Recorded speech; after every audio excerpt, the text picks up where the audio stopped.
Mesdames et messieurs, bonsoir. Merci d'être avec nous pour cette nouvelle édition de 22h. Voici les titres. La diaspora djiboutienne à Londres célèbre avec vaste le 38e anniversaire. Également dans le titre, plusieurs civils tués par les rebelles dans les conflits au Yémen. Bonsoir et merci de nous rejoindre. Le président italien Sergio Mattarella a fait parvenir hier mercredi à son homologue djiboutien Ismaël Omar Guelleh un message de félicitations dans l'actuel contexte de célébration de notre fête d'indépendance nationale.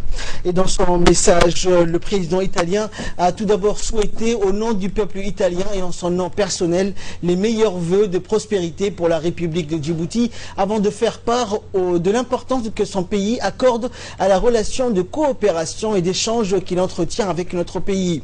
L'Italie considère Djibouti comme un partenaire clé pour la paix et la stabilité de la Corne de l'Afrique, ainsi que dans la lutte contre la piraterie, le terrorisme et le trafic illicite transfrontalier, a écrit Mattarella. Je suis sûr que nos relations bilatérales déjà excellentes vont continuer à se consolider aussi dans le contexte plus large des relations de plus en plus proches de Djibouti avec l'Union européenne, a également indiqué le président italien.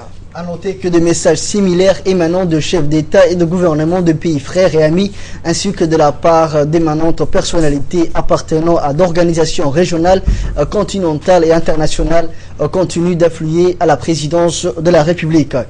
Dans leurs messages respectifs, ces dirigeants et illustres personnalités forment tous, à l'occasion de l'anniversaire de notre fête d'indépendance nationale, de vœux de santé et bonheur au président de la République, son Excellence Ismaël Omar Guelleh, ainsi que davantage de progrès, de prospérité et d'épanouissement au peuple djiboutien. Le roi d'Espagne, Sa Majesté Philippe VI, le président du Malawi, son Excellence Arthur Bédar Mutharika, le président du Bangladesh, son Excellence Abdul Hamid, font partie de dirigeants et autres éminentes personnalités à avoir fait parvenir hier mercredi un message de félicitations au président de la République. Toujours dans les festivités de fête nationale, la commémoration du 38e anniversaire a été également célébrée avec vaste à Londres, où la diaspora djiboutienne s'est retrouvée dans un hôtel prévu à cet effet.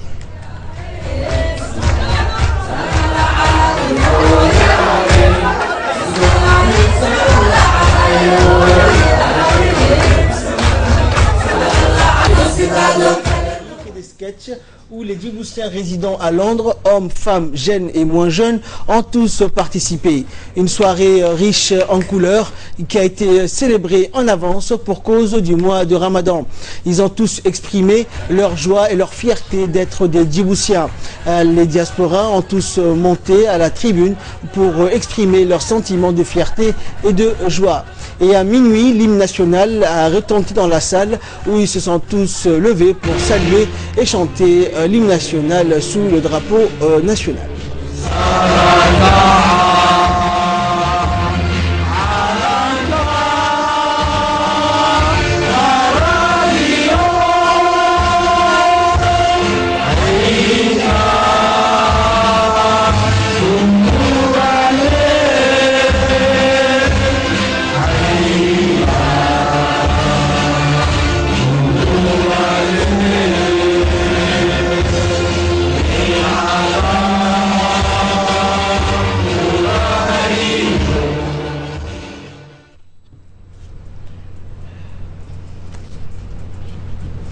Et écoutons à présent une Djiboutienne de la diaspora qui nous parle de l'amour qu'elle a pour son pays et ainsi que sa liberté retrouvée il y a 38 ans.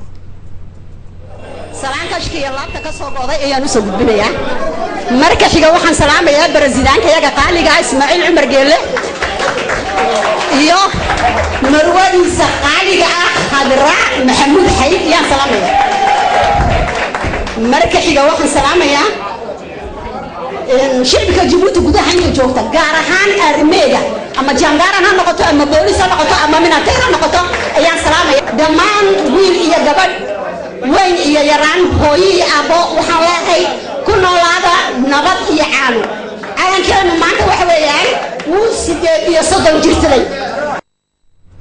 Et dans un communiqué qui nous est parvenu, la République de Djibouti condamne avec fermeté les actes terroristes qui ont frappé des positions militaires au nord de Sinaï et ont fait des dizaines de morts et des blessés parmi les forces armées, la police et les civils. Djibouti approuve avec force la République arabe d'Égypte, son gouvernement et son peuple frère pour son combat contre le terrorisme et les extrémistes religieux de tous bords. La République de Djibouti lance un appel à la communauté internationale de soutenir les efforts déployés par le gouvernement égyptien contre les terroristes et envoie ses sincères condoléances au gouvernement égyptien, à son peuple ainsi qu'aux familles des victimes.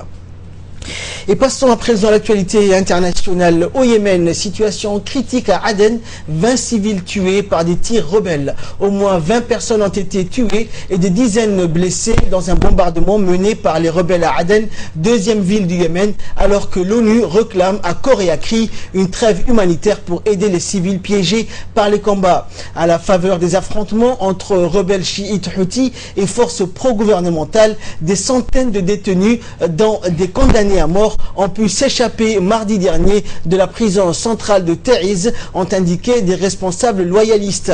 Les premières roquettes se sont abattues sur une rue qui était animée peu avant le début quotidien du jeûne musulman du Ramadan.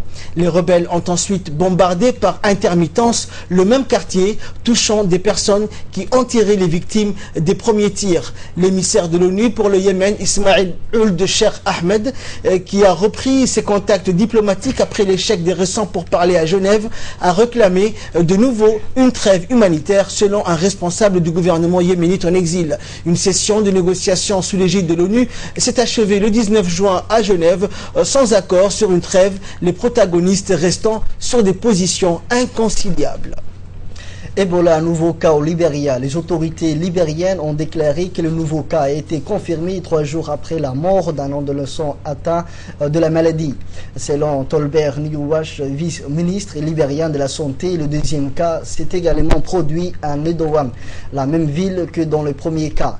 La deuxième victime est un homme dont l'âge n'a pas encore été établi. Il a été testé positif mardi dernier et dès hier, il a été conduit à un centre de traitement. Le virus Ebola réapparaît au Libéria 3 mois après le dernier cas connu dans le pays.